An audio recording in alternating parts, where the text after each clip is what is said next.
पाकचा बुरखा फाटणार. भारताचं पहिलं शिष्टमंडळ आज UAE दौऱ्यावर. सिंदूर बाबत कोण कोण मांडणार भूमिका? केंद्र सरकार सर्वपक्षीय शिष्टमंडळे या 33 देशांमध्येच का पाठवतंय? नमस्कार, देशनातीमध्ये मी ऐश्वर्या शिंदे आपलं स्वागत करते. पहलगाम हल्ल्यानंतर भारतानं पाकिस्तानमधील दहशतवाद्यांविरोधात ऑपरेशन सिंदूर ही मोहीम हाती घेतली होती. भारताची आंतरराष्ट्रीय स्तरावर बाजू मांडण्यासाठी सर्वपक्षीय शिष्टमंडळाची स्थापना करण्यात आली आहे. या शिष्टमंडळात 7 खासदारांचा समावेश करण्यात आला असून त्यांच्या नेतृत्वाखाली इतर काही खासदार व अधिकाऱ्यांचाही समावेश केला आहे. भारताने तयार केलेली शिष्टमंडळे वेगवेगळ्या देशांमध्ये जाऊन तिथल्या लोकांसमोर भारताची बाजू मांडतील. भारताच्या या अभियानाची आजपासून सुरुवात होत असून ही सर्वपक्षीय शिष्टमंडळे 32 देश व युरोपियन संघाचा दौरा करतील. पाकिस्तानचा जगासमोर पर्दाफाश करणे, पाकिस्तान पुरस्कृत दहशतवाद्यांची कुकृत्ये जगासमोर मांडणे आणि दहशतवादाविरोधातील लढाईत भारतासाठी जागतिक समर्थन मिळवणे हे या शिष्टमंडळाचं प्रमुख उद्दिष्ट आहे.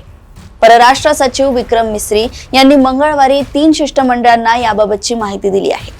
भारत सरकारने बनवलेली शिष्टमंडळे Saudi Arab, Kuwait, Bahrain, Algeria, United Kingdom, France, Germany, Italy, Denmark, America, Brazil, Japan, दक्षिण Korea, Singapore, Indonesia, Malaysia, UAE, Russia, Egypt, Qatar, Ethiopia, Spain, Greece, Slovenia, Latvia व दक्षिण आफ्रिकेचा दौरा करणार आहे.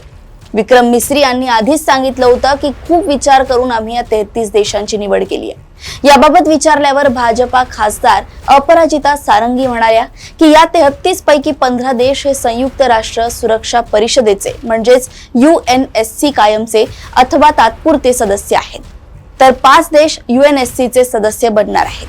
तसेच उर्वरित 13 असे देश आहेत जे UNSC चे सदस्य नसले तरी जागतिक व्यासपीठावर त्यांचा आवाज महत्त्वाचा आहे. त्याचं जगात चांगलंच वजन आहे. त्यामुळे अशा देशांचं भारताला समर्थन मिळणं आवश्यक आहे. ऑपरेशन सिंदूरच्या यशानंतर आता भारताने पाकिस्तान विरोधात आंतरराष्ट्रीय स्तरावर धोरणात्मक अभियान सुरू केलंय.